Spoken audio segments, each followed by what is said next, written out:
Today I was helping to finish off those 16 tanks by insulating them and getting them prepared to go out onto their positions in the ice. Each one will have 2 photo collectors in them, and then we're going to fill them with water and freeze that water so it's as crystal clear as possible. James Roth, the lead on this project, was explaining to me how we get that done. So, as you know, when you guys drill a hole, your ice down there is perfectly clear because of the depth and the pressure, right? Or pretty clear, minus the dust layer, right? Yep. So on the surface, we have to make it perfectly clear. So we have to do that by doing 2 things. We remove the dissolved gases, and we allow for the 10% expansion of the water so that it doesn't crack. Okay, so this is the freeze control unit, and it accomplishes all that work. It's attached to the tank by a red pipe that is attaches to the bottom of the tank. This sits outside in a warm enclosure, connects to here, and then this reservoir actually is usually screwed up into here, but it's actually better for me to explain with it open. So the first thing that the FCU has to do is to keep itself warm. So in order to do that, we've got a 3-stage heater system here. The first stage is run off of the board, and the second 2 stages we added later. And basically, if it can't keep up with the first heater, the second heater comes on. If that can't keep up, then the third heater comes on. What gets tricky is that we're limited in our power budget coming from the Ice Cube lab. So if we have to start turning on that third heater, we have to turn off other things like the pumps, or vice versa. If the pump has to come on, we turn off the heater. And then the circulation fans just keeps the air from stagnating in the enclosure, so it's warm all over. If it were to get too hot in there, we can turn on this little exhaust fan here, which blows the warm air down through here and the pipes that are normally attached to here out the bottom of the ice top tank enclosure. Okay, so that covers the keeping itself warm. We also have temperature sensors in here so that we can see that happening.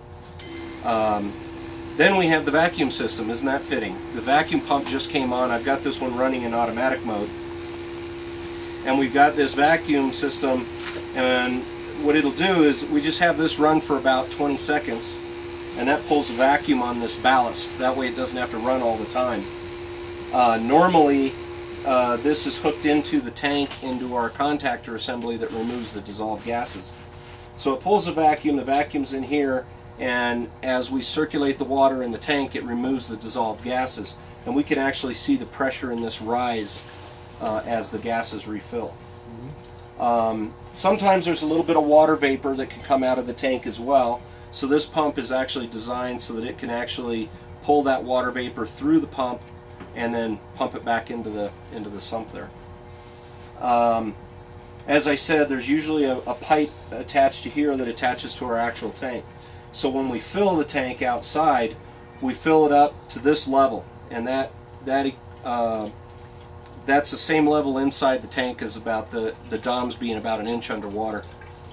And at that point, the water starts spilling over into that reservoir. Well, we have this sensing tube here that's attached to a sensor, and it can monitor the pressure level inside that tube. So when we get up to about 12 or 14 inches, we tell it it's time for a pump cycle. Now, in the real world outside, this thing is sitting outside at -50, below the tank. So the first thing we do is turn on that exhaust fan again, blow some warm air down the pipe to make sure that we melt any ice off the end of this hose, okay? And then we can turn on this pump, and that shoots the water out the bottom of the tank into the fern layer, and it just drills a hole down. It can do that because the whole time that it's been slowly filling, it's been warming up. Normally it comes out of the tank at just about 0 degrees Celsius, fills this, but this is running at about 26 degrees Celsius, which is pretty warm. So it can drill that hole down there, and we get rid of about roughly 65 gallons of water over the course of the 50-day freeze. So really in those 3 things is all we need to do to make clear ice. We've got a couple other little things. If we were to have a hard freeze, like a power failure, and it was down for more than 8 hours and things started freezing up in there, we can actually turn off the electronics and come back on and turn on light bulbs that will heat the enclosure radiantly before we turn the electronics back on. What I've got this connected to right now is a test setup over here where I have buckets with water in them simulating it was hooked up to a tank. So I can test every component on the freeze control unit without running the actual pumps that are going to be running outside. So the only other thing I can show you is what's connected inside the tank.